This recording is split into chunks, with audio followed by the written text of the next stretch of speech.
Hello guys, how are you all. So अभी तक मैंने सर्कुलर मोशन जो कि चैप्टर नंबर 7 है एच.सी. वर्मा से, उसके पहले तो मैंने थियरीज डिस्कस करा, 2 लेक्चर्स में डिस्कस करा मैंने थियरी, ओके। उसके बाद फिर मैं क्वेश्चंस पे आ गया। क्वेश्चंस में मैंने जो भी क्वेश्चंस लिए हैं वो सारे एक्सरसाइज प्रॉब्लम्स हैं एच.सी. वर्मा से, सेम चैप्टर 7 के। और ये मैं कॉन्सेप्ट ऑफ फिजिक्स वॉल्यूम 1 की बात कर रहा हूँ, क्लास 11th की बात कर रहा हूँ, ठीक है। और मैंने बहुत सारे क्वेश्चंस एक्सरसाइज से नहीं भी लिए हैं, तो मैंने क्वेश्चंस जो चूज़ किया है यहाँ पे वो इस बेसिस पे किया है कि जो मुझे ऐसा लगा कि आपको थोड़ी डिफ़िकल्टी हो सकती है उसको सॉल्व करने में, या जिसमें बहुत ही अच्छे कॉन्सेप्ट्स इन्वॉल्व हैं मेरे अकॉर्डिंग, ठीक है। तो मैंने वही सब क्वेश्चंस लिए हैं। इसके अलावा जो क्वेश्चंस मैंने नहीं लिए हैं उसमें आपको किसी भी किस्म का डाउट है तो आप मुझे कॉन्टेक्ट कर सकते हो, सारे लिंक्स डिस्क्रिप्शन में गिवन है, ओके। सो गाइज, ये है lecture number 26। Same circular motion का ही मैं क्वेश्चंस डिस्कस करूंगा इस लेक्चर में भी। अब इस लेक्चर में मैं एक्सरसाइज क्वेश्चन 28, 29, 30 डिस्कस करूंगा, जो कि लास्ट के 3 क्वेश्चंस हैं फ्रॉम एच.सी. वर्मा, ठीक है। लास्ट के 3 एक्सरसाइज प्रॉब्लम्स हैं चैप्टर 7 के।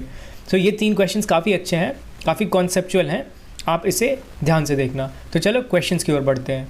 तो सबसे पहला क्वेश्चन कुछ इस प्रकार से है गाइस कि a table with smooth horizontal surface, ठीक है। टेबल है जिसका जो सरफेस है स्मूथ है, मतलब नीचे कोई भी फ्रिक्शन नहीं है, is fixed in a cabin that rotates with a uniform angular velocity omega.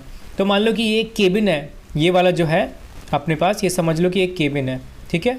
और इस केबिन के अंदर जो है एक स्मूथ हॉरिजॉन्टल सरफेस है, और वो पूरा ही जो सिस्टम है अपने पास वो यूनिफॉर्म एंगुलर वेलोसिटी ओमेगा से कुछ इस प्रकार ऐसे रोटेट कर रहा है, ठीक है। इस पॉइंट के अबाउट, ये पॉइंट O है, ये पॉइंट A है और ये पॉइंट B है, ठीक है। तो इसके अबाउट ऐसे ओमेगा से रोटेट कर रहा है about point O। A smooth groove AB of length L, ये जो AB है यहाँ पे, AB बेसिकली क्या है, ग्रूव है। एक ग्रूव मतलब ऐसा समझ लो कि एक पाथ बना हुआ है थोड़ा सा ऐसा, जिसमें खुदाई की गई है ऐसा, ठीक है। ये खुदाई की गई वाली पार्ट है, मतलब ये प्लेन नहीं है। ये जो पूरा सरफेस है आपका ऐसा, जो हॉरिजॉन्टल सरफेस है उसमें थोड़ा सा ऐसा A to B खुदाई करी गई है, जो कि ग्रूव बना दिया गया है उसको, ठीक है। और ये AB है जिसका लेंथ L गिवन है ऐसे, और वो L है जो काफ़ी छोटा है R से। R क्या है basically, OA is equal to R। OA जो है वही रेडियस है जिसके अबाउट ये पूरा सिस्टम उस रेडियस पे रोटेट कर रहा है with N angular velocity omega, ठीक है। इतनी बात समझ में आ गई। अभी देखो यहाँ पे ऐसा क्यों गिवन है, L is less than R, why is this given over here. इसके ऐसे देने का पर्सपेक्टिव ये है कि जब आप यहाँ पे सेंट्रीपिटल फोर्स लिखोगे mv²/r, और वो पार्टिकल जो मूव करेगी फ्रॉम A to B, क्योंकि देखो क्वेश्चंस में आगे क्या गिवन है कि the groove makes an angle theta. पहले पूरी क्वेश्चंस पढ़ लेते हैं। ये जो है थीटा है, ठीक है, विद द रेडियस OA, वही हमने किया, of the circle in which the cabin rotates, okay. अब small particle is kept at the point A, यहाँ पे रखा गया पार्टिकल को पॉइंट A पे in the groove, and is release to move along AB, ठीक है। अलॉन्ग AB वो पार्टिकल मूव कर रही है जो कि A पे रखा गया है इनिशियली, ठीक है। A पे जस्ट जाके रख दिया गया, रिलीज किया गया वहाँ से, to move along AB release किया गया है, मतलब अगेन क्या, आपको जो इनिशियल वेलोसिटी है वो 0 लेनी पड़ेगी। Find the time taken by the particle to reach the point B। तो देखो यहाँ पे जब वो पार्टिकल A to B जाएगा तो हमें B पर जब वो पहुँचा तब टाइम निकालना है कि कितना टाइम लिया पार्टिकल। तो जब आप उस पर सेंट्रीपिटल फोर्स यहाँ पे लिखोगे कि उस पार्टिकल पे लग रही है, तो ये R जो है आपको चेंज नहीं करना पड़ेगा। अगर ये L जो है वो of the order of R होता, ठीक है, तो क्या करना पड़ता आपको कि जैसे जैसे पार्टिकल A से B जा रहा है वैसे वैसे रेडियस भी वेरी करना पड़ेगा आपको। OA जो रेडियस R है वो वेरी होगी जैसे जैसे पार्टिकल आगे जाएगा, तो वो क्वेश्चन कुछ ज़्यादा कॉम्प्लेक्स हो जाएगी, ठीक है। तो उस कॉम्प्लेक्सिटी को हटाने के लिए एच.सी. वर्मा सर ने ऐसा लिखा है कि आप L को अज्यूम करना कि R से काफ़ी छोटा है, ताकि ये जो mv²/r आपको फोर्स लेना पड़े उसको आपको चेंज नहीं करना पड़े, वो जस्ट आप एक कांस्टेंट ले सकते हो from A to B through out, ठीक है। तो क्वेश्चन हमने पढ़ा तो हमें क्या पता चला कि OA जो रेडियस R है उसके अबाउट ये पूरी सिस्टम रोटेट कर रही है about an angular velocity omega. A से B तक अपन ने ग्रूव बनाया है, A to B मतलब क्वेश्चन में गिवन है ऐसा कि A से B ग्रूव है, और A पे किसी पार्टिकल को रख दिया गया, वहाँ से रिलीज़ किया गया। वो पार्टिकल जब B तक पहुँचेगा तो उसे कितना टाइम लगेगा, ये क्वेश्चन है, ठीक है। तो उसके लिए आपको क्या करना पड़ेगा, एक्चुअली पार्टिकल सबसे पहले A से B जाएगा ही क्यों, ऑब्वियसली कोई फोर्स का प्रेजेंस होगा उस पर तभी जाएगा, और ये सर्कुलर मोशन है तो यहाँ पे एक ही फोर्स आएगा। अगर आप इस फ्रेम के अंदर हो, वहाँ से ऑब्जर्व कर रहे हो, तो आपको सेंट्रीफ्यूगल फोर्स की बात करनी पड़ेगी, क्योंकि ये फ्रेम रोटेटिंग है, एक्सेलरेटिंग है, रोटेट कर रहा है, इसलिए सेंट्रीफ्यूगल फोर्स। तो अब यहाँ पे ध्यान देने वाली बात ये है कि OA अपना रेडियस है, ठीक है, और इनिशियली पार्टिकल A पे है, तो वहाँ से उसने रोटेट करना स्टार्ट किया, तो जो फोर्स लगेगा वो कितना लगेगा पार्टिकल पे, सेंट्रीफ्यूगल फोर्स लगेगा, क्योंकि मैं यहाँ के ऑब्जर्वर से देख रहा हूँ। तो वो कुछ अपना ऐसा होगा m ओमेगा स्क्वायर और ये कैपिटल R, ठीक है। इस रेडियस के अबाउट वो घूम रहा है, मतलब जो घूम रहा है वो जिस रेडियस में वो कैपिटल R है, इसलिए जो फोर्स है m ओमेगा स्क्वायर R है, ठीक है। अभी ये पार्टिकल A टू B जा रहा है, A टू B जा रहा है, तो A टू B जाने में जो ग्रूव है बेसिकली कौन उसको फोर्स दे रहा है जिससे वो A टू B जा रहा है, तो और तो कोई हमारे पास यहाँ पे फोर्स नहीं है, एक सेंट्रीफ्यूगल फोर्स है, तो ऑब्वियसली इसका ही कंपोनेंट है जो इस पार्टिकल को A से B जाने पे मजबूर कर रहा है। तो उसका कंपोनेंट इस डायरेक्शन में कितना होगा, m omega square R cos of theta होगा, ठीक है। इधर m ओमेगा स्क्वायर R है, इधर m omega square R cos theta, और जस्ट इधर उसके परपेंडिकुलर कितना होगा, m omega square R sine theta. तो देखो ये वाला फोर्स तो कुछ करेगा नहीं, जब A टू B पार्टिकल जाएगी तो ग्रूव है, ठीक है, मतलब बीच में ऐसा गड्ढा है, तो गड्ढे के इधर इधर ऐसा m omega square R sine theta वाला जो फोर्स है उसको इस तरफ ऐसे फोर्स देगा, वो तो इस तरफ आएगा वो बॉल, ठीक है। लेकिन यहाँ पे दिया हुआ है कि ग्रूव जो है वो कम्प्लीटली स्मूथ है, देखो यहाँ पे लिखा हुआ है स्मूथ ग्रूव ए बी। तो जब ग्रूव जो कम्प्लीटली स्मूथ है तो यहाँ पे फ्रिक्शन की बात हम करेंगे नहीं, ठीक है। तो यहाँ पे नॉर्मल रिएक्शन, फ्रिक्शन, उन सब कॉम्प्लेक्सिटी में जाना ही नहीं है, क्योंकि पहले ही क्वेश्चन में गिवन है कि ग्रूव जो है वो स्मूथ है, ठीक है। तो वो वाली कॉम्प्लेक्सिटी भी हमारी चली गई। तो m omega square R sine theta से कुछ लेना नहीं है हमें, ठीक है, इसको जस्ट हम नेग्लेक्ट कर देते हैं यहाँ पे। तो एक ही फोर्स बचा अब हमारे पास m omega square R cos theta, जिससे हमें लेना देना है, जो कि पार्टिकल को A से B पॉइंट तक पहुँचाएगा और कितने टाइम पे पहुँचाएगा वही हमको जानना है, ठीक है। तो वो सेंट्रीफ्यूगल फोर्स जो है उसको मैं एक्सेलरेशन के लिए यूज़ करता हूँ, ठीक है। ये जो अपने पास फोर्स है m omega square R cos of theta, यही जो है उस पार्टिकल को बेसिकली एक्सेलरेशन देगा A टू B में। तो एक्सेलरेशन कितना लिखो, m इंटू ए, ये फोर्स होगा that is equals to m into a according to Newton second law, ठीक है। तो यहाँ से m कैंसिल आउट हो गया, जो एक्सेलरेशन आपके पास आया वहाँ से वो कितना आया, R omega square cos theta acceleration हुई अलॉन्ग ए बी, जो पार्टिकल है उसकी, ठीक है। अलॉन्ग ए बी इतनी एक्सेलरेशन हुई पार्टिकल की। अभी हमें पता है u ज़ीरो है, ठीक है, इनिशियल वेलोसिटी ज़ीरो है, एक्सेलरेशन इतनी है, और जो लेंथ है ए बी की वो l है, मतलब जो डिस्टेंस उसको तय करना है x वो जो है l है, ठीक है। सो ये पता है हमें, हम यहाँ पे इक्वेशंस ऑफ मोशन लगा सकते हैं। इक्वेशन ऑफ मोशन में लगाऊं तो मैं सेकंड इक्वेशन ऑफ मोशन लगाता हूँ, ठीक है। x that is l is equal to u t, तो u तो ज़ीरो है, देखो ये मैं बोल रहा हूँ, हाफ ए टी स्क्वायर ये है, तो u तो अपने पास ज़ीरो है, तो ये ज़ीरो हो गया। l जो होगा किसके इक्वल होगा, हाफ एक्सेलरेशन कितना है, r omega square cos of theta multiplied by t square. यहाँ से हमें जस्ट t निकालना है, 2l upon r omega square cos theta, और ये whole to the power half. This is basically the time. तो ये अपने पास आंसर हो गया, ठीक है। तो देखो क्वेश्चन काफ़ी सिंपल है, अगर आप इस क्वेश्चन को समझ जाओगे पहली बारी में पढ़ के, तो मैथमेटिकली यहाँ पे ज़्यादा कुछ है नहीं इस क्वेश्चन में, ठीक है। मैथमेटिकली कॉम्प्लेक्सिटी में आपको ज़्यादा पढ़ना नहीं है, सब कुछ बहुत ही सिंपल है। जस्ट देखो ये रोटेट कर रहा है पूरा ही ये सिस्टम, तो ओमेगा से तो आपको एक सेंट्रीफ्यूगल फोर्स लगाना पड़ेगा, क्योंकि आपने ऑब्जर्वर जो है वो सेम सिस्टम के अंदर रखा है, तो ऑब्जर्वर भी साथ में रोटेट कर रहा है, एक्सेलरेट कर रहा है, वहाँ पे कौन सी फोर्स आती है, सेंट्रीफ्यूगल फोर्स आती है, तो वो मैंने लगाया। अब ये ग्रूव की बात की जा रही है जो कि एंगल थीटा पे है, ठीक है, स्मूथ ग्रूव है, तो आपको उस डायरेक्शन में सेंट्रीफ्यूगल फोर्स का एक कंपोनेंट लेना पड़ेगा जो कि उस पार्टिकल को ए टू बी मूव करने में मदद कर रहा है। अगर ये फोर्स नहीं होता तो ये particle A to B move नहीं कर पाता, क्योंकि और कोई फोर्स नहीं है हमारे पास, ठीक है। और परपेंडिकुलर डायरेक्शन वाला फोर्स मैं नेग्लेक्ट कर रहा हूँ क्योंकि ग्रूव जो है वो स्मूथ दे रखा है, तो अपनों को नॉर्मल, फ्रिक्शन, ये सब की कॉम्प्लेक्सिटी में पढ़ना नहीं है, परपेंडिकुलर डायरेक्शन में, ठीक है। तो अलॉन्ग द ग्रूव ये बात आती है, तो इसलिए मैं इस फोर्स को नेग्लेक्ट कर दिया और सिर्फ m omega square r cos theta वाले फोर्स को देखा। तो हमें फोर्स पता चल गया, न्यूटन सेकंड लॉ हमें पता है, वहाँ से एक्सेलरेशन निकल गया, m में से एक्सेलरेशन निकल गया, आपको इनिशियल वेलोसिटी ज़ीरो पता है, उस पार्टिकल की a से स्टार्ट हो रही है, आपको टोटल लेंथ पता है कहाँ तक जाना है उस पार्टिकल को, जहाँ पे वो पहुँचता है तो हमें टाइम निकालनी है वो पता है। तो जस्ट ये सब पता है आपको, आप इक्वेशन ऑफ मोशन लगा दो, उसके बाद आपको डायरेक्टली टाइम मिल जाएगा, 2l upon r omega square cos theta whole to the power half, ठीक है, स्क्वायर रूट ऑफ। तो इतनी सी बात है। अब चलो नेक्स्ट क्वेश्चन की ओर बढ़ते हैं। अगला क्वेश्चन भी कुछ लेंदी सा है। A car moving at a speed of 36 kilometre per hour, ये पूरे सिस्टम को मैंने कार लिया है, ठीक है, ये पूरा अपने पास कार है 36 किलोमीटर पर आवर। सबसे पहले मैंने क्या बताया था, इसको आप मीटर पर सेकेंड में कन्वर्ट करो। कैसे कन्वर्ट होगा, 36 into 5/18 that is equal to what, 10 metres per second, इतनी वेलोसिटी है, ठीक है। तो स्पीड कितनी है अपने पास, 10 मीटर्स पर सेकेंड है। Is taking a turn on a circular road of radius 50 metres, ठीक है, रेडियस 50 मीटर्स है, मतलब इसको मैं अगेन O और इसको A ऐसे लेता हूँ, तो OA मान लो कितना है अपने पास, 50 मीटर्स है, ठीक है, ये गिवन है। और उस पर ये कार ऐसे टर्न ले रही है, तो अगेन आपको ऐसे सोचना है, ये ओमेगा है समझ लो, ठीक है। या v गिवन है तो आप इसको ओमेगा नहीं बल्कि v कंसिडर कर लो 10 मीटर्स पर सेकेंड से, ठीक है। टर्न ले रही है ये कार ऐसे, ठीक है, ये कार टर्न ले रही है।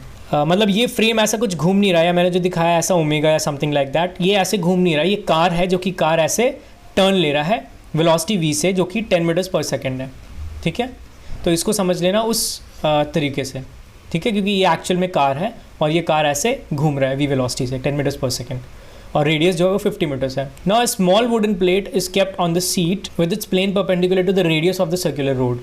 अब देखो ये जो है मैंने लिया है, ये बेसिकली मैंने लिया है वुडन प्लेट, ये अपने पास प्लेट है जो कि कैसे रखा हुआ है, रेडियस के परपेंडिकुलर रखा हुआ है, ठीक है। A small block of mass 100 gram is kept on the seat, और ये जो है ये अपना ब्लॉक है 100 ग्राम का, ये सीट पे रखा हुआ है। मतलब ये दोनों चीज़ जो वुडन प्लेट है और ये जो ब्लॉक है वो दोनों इसके नीचे समझ लेना सीट है अपना, ठीक है। उस सीट के ऐसे ऊपर रखा हुआ है ये वुडन ब्लॉक, और उससे ऐसे लगा हुआ रखा हुआ है block which rest against the plate, जैसा मैं दिखाया हूँ कि ये प्लेट के अगेंस्ट रेस्ट कर रहा है।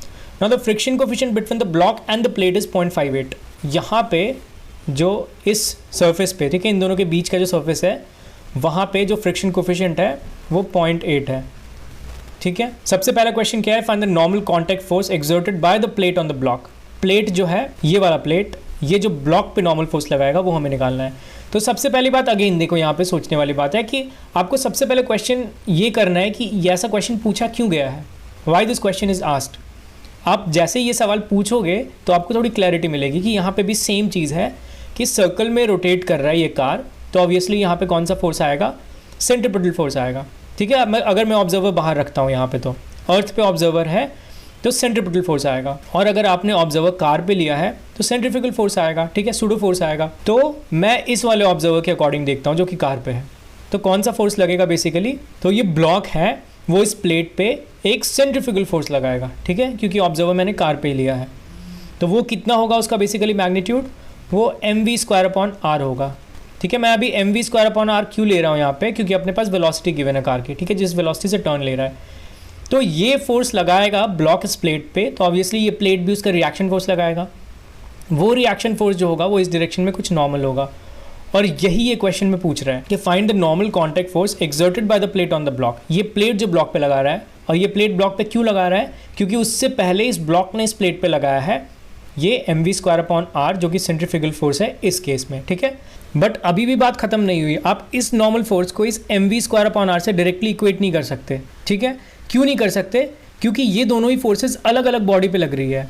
ये वाला जो ब्लॉक है उस पर नॉर्मल फोर्स लग रहा है, और ये जो वुडन प्लेट है उस पर mv²/r लग रहा है। ये जो वुडन प्लेट है जिसका मास मैंने यहाँ पे लिया है, ये बेसिकली प्लेट का मास है, वुडन प्लेट का मास है, this is not the mass of this block. अगर आपको फोर्स वाला इक्वेशन लिखना है तो आपको क्या करना पड़ेगा, आपको दोनों ही फोर्स एक ही बॉडी पे लगाना है, तब जाकर आप फोर्स को इक्वेट कर सकते हो। यहाँ पे आप इस mv²/r को n से इक्वेट नहीं कर सकते।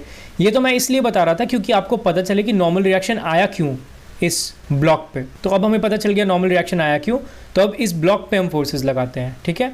तो ये अपने पास ब्लॉक है जिसकी मास कितनी दी गई है, 100 ग्राम दी गई है, ओके, यानी कि 0.1 kg दी गई है।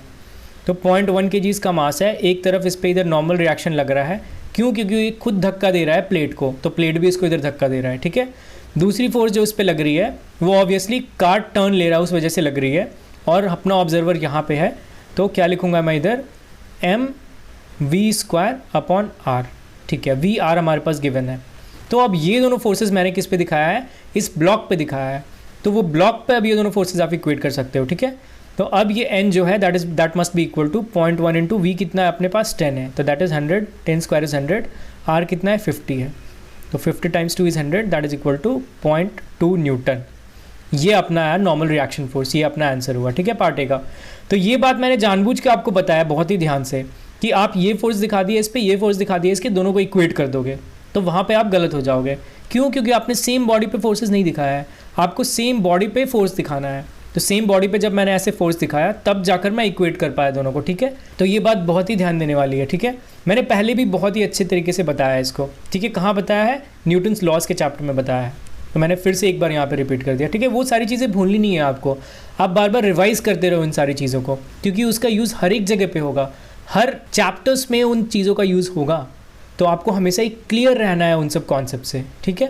तो अब चलो नेक्स्ट पार्ट बी पे चलते हैं। अभी पार्ट बी क्या बोल रहा है कि the plate is slowly turned so that the angle between the normal to the plate and the radius of the road slowly increases. Okay, अब ये प्लेट को थोड़ी टर्न करने की बात की जा रही है। पहले देखो प्लेट अपना कुछ ऐसा था और ये अपना ऐसा ब्लॉक है, ठीक है। अभी मैं इस प्लेट को अगर थोड़ा ऐसे टर्न कर देता हूँ, ऐसा मान लो, तो ये ब्लॉक भी थोड़ी ऐसे टर्न हो जाएगी, ऐसा हो जाएगा अपना ब्लॉक, ठीक है। पहले ऐसा था, ठीक है। ये दोनों को ध्यान से देखना डायग्राम को। तो पहले नॉर्मल अपना रेडियस की ही डायरेक्शन में था, अभी कह रहा है कि रेडियस से कुछ एंगल बना रहा है। तो जो नॉर्मल है अभी वाला वो कुछ ऐसा डायरेक्शन में हो जाएगा, ये अपना नॉर्मल हो जाएगा। और जो रेडियस का डायरेक्शन है वो कौन सा रहेगा, वो सेम ऐसा रहेगा, ऐसा थीटा होगा इन दोनों के बीच में।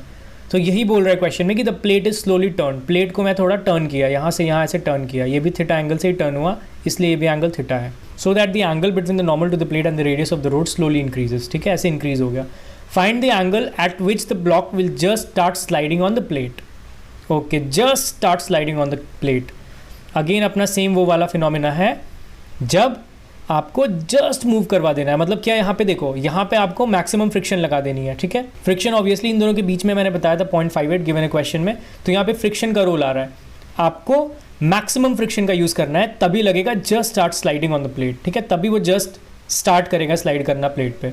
तो अभी देखते हैं, मतलब ये तो मैंने बताया चलो क्वेश्चन पॉइंट ऑफ व्यू से, अभी इसको प्रैक्टिकली देखते हैं क्वेश्चन में कैसा हो रहा है।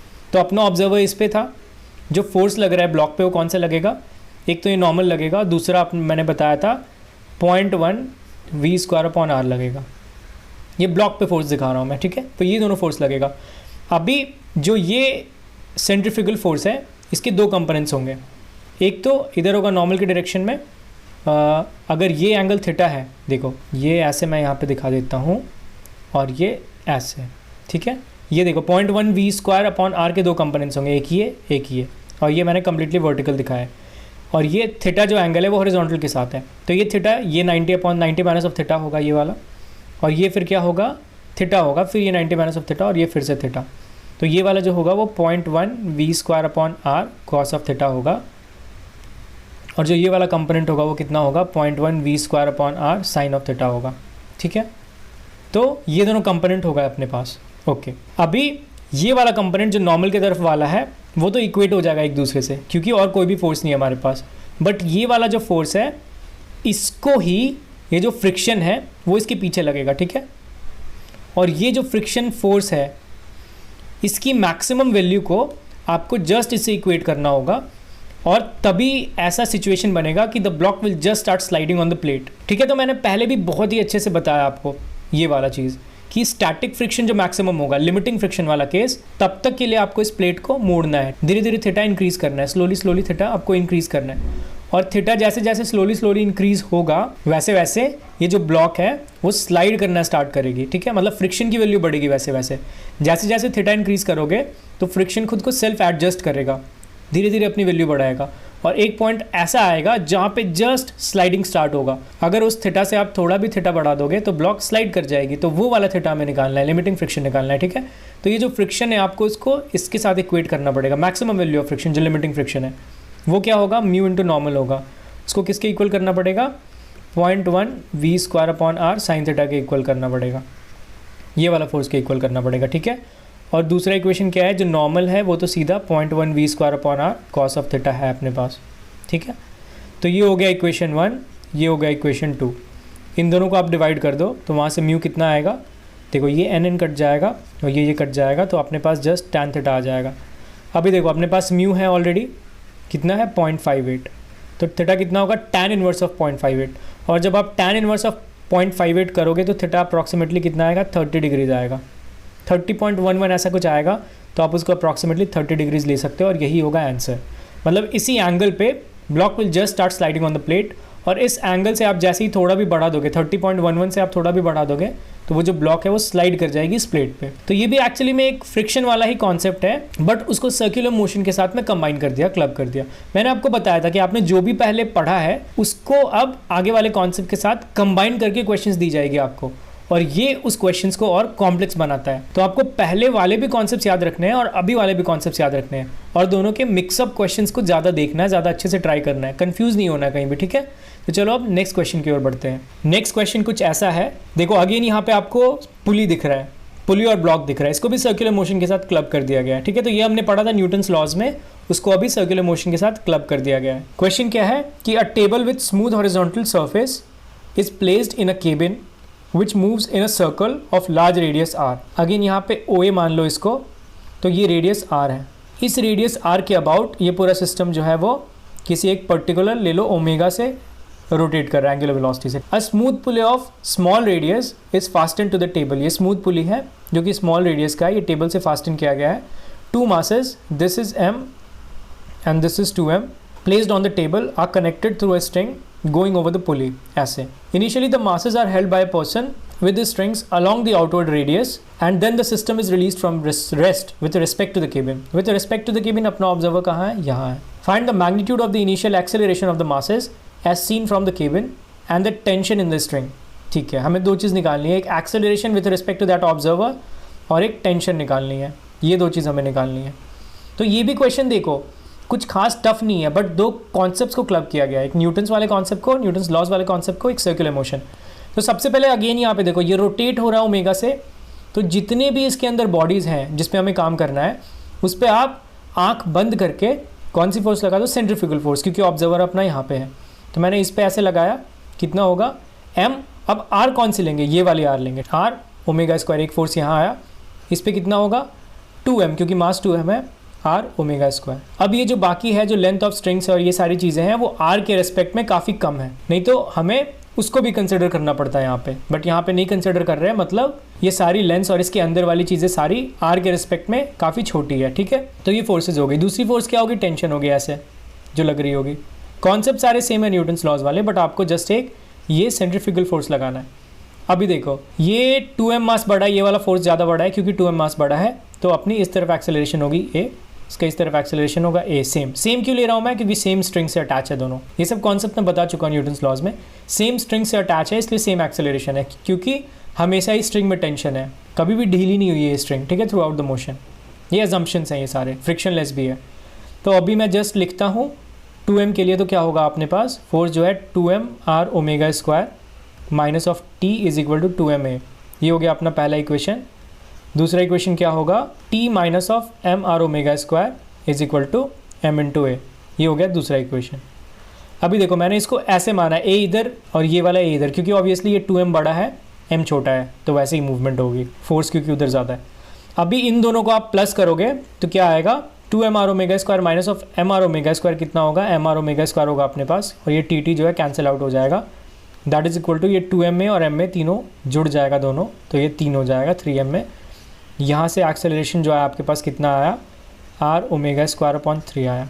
तो ये तो एक आंसर हो गया आपका कि जो एक्सेलरेशन है अपने पास with respect to this observer वो कितना है? r ओमेगा स्क्वायर अपॉन 3 है। दूसरा क्या पूछा गया हमारे से? टेंशन। इस इक्वेशन में डाल के टेंशन निकाल लो। टेंशन कितना होगा? इज इक्वल टू m में plus of m r omega square. Simple. a आपको पता है r ओमेगा स्क्वायर अपॉन 3 और ये m r ओमेगा स्क्वायर है, तो वहाँ से देखो तो कितना आएगा? 4/3 m r ओमेगा स्क्वायर आ जाएगा। कैलकुलेट कर लेना इसको, ठीक है। तो ये हो जाएगा tension, that much tension, okay. तो देखो ये भी क्वेश्चन कुछ खास डिफिकल्ट थी नहीं, बट आपको ये सेंट्रीफ्यूगल फोर्स की मदद से टेंशन्स और एक्सेलरेशंस निकालने होंगे यहाँ पे। तो जस्ट सर्कुलर मोशन वाले कॉन्सेप्ट को अगेन न्यूटन्स लॉज के साथ क्लब कर दिया गया है, और तब जाकर ये क्वेश्चन थोड़ी कॉम्प्लेक्स हो गई है, बट मैथमेटिकली ये थोड़ा भी टफ नहीं है, ठीक है। बहुत ही जल्दी आप आंसर ला सकते हो। आपको दोनों कॉन्सेप्ट्स पता है, आप बेसिकली देख कर भी जवाब दे सकते हो इस क्वेश्चन का। अगर 4 ऑप्शंस होंगे आपके पास तो आप देख कर ही जवाब दे सकते हो, बट रिकमेंडेड है थोड़ा सॉल्व करना, ठीक है। थोड़ा सॉल्व करने के बाद ही आप जस्ट एक ऑप्शन पे टिक करना, ऐसे ब्लाइंडली मत कर देना, ओके। तो गाइज ये था इन 3 क्वेश्चंस के बारे में, इन 3 बेहतरीन क्वेश्चंस के बारे में, जो कि एचसी वर्मा एक्सरसाइज के लास्ट 3 क्वेश्चंस थे from the chapter 7 circular motion. अभी हमारी एक्सरसाइज प्रॉब्लम्स खत्म हो गई है, ठीक है। मैं इतने ही एक्सरसाइज प्रॉब्लम्स यहाँ पे डिस्कस करने वाला था और मैंने कर दिया सारे। अभी भी आपको किसी भी एक्स्ट्रा एक्सरसाइज क्वेश्चंस में डिफिकल्टी है तो feel free to contact me, सारे लिंक्स डिस्क्रिप्शन में गिवन है। अब जो एक आखिरी की वीडियो आएगी इसके बाद, उसमें मैं थोड़े कॉम्पिटिटिव एग्जाम्स के क्वेश्चन लूँगा, उसमें से काफ़ी अच्छे वाले कॉन्सेप्चुअल क्वेश्चंस मैं लेकर आऊँगा और उनको बहुत ही अच्छे से डिस्कस करूँगा ताकि आपके कॉन्सेप्ट्स और भी मजबूत हों। बट गाइज इसके बाद भी ऐसा नहीं है कि आप छोड़ देना इस चैप्टर को, नहीं नहीं नहीं, आप इस चैप्टर के कॉन्सेप्ट्स को हमेशा रिवाइज करते रहना और बीच बीच में इससे रिलेटेड क्वेश्चन सॉल्व करता रहना, तभी जाकर आप अभी जो सीखे हो उसको भूलोगे नहीं और इसके साथ कोई और भी कॉन्सेप्ट्स आएगी फ्यूचर में तो आप उसको ईजिली टैकल कर पाओगे। तो ये था इस वीडियो के बारे में। Thank you.